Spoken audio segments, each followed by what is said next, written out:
Hello everyone, this is going to be a very short video.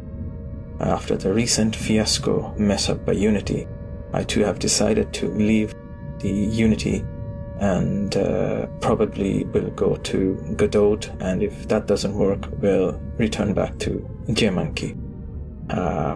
This fiasco that this mess up there did is not acceptable.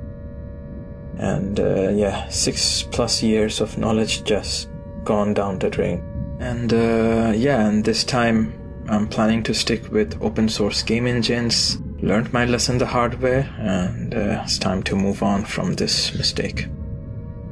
Anyway, take care and stay safe. K out.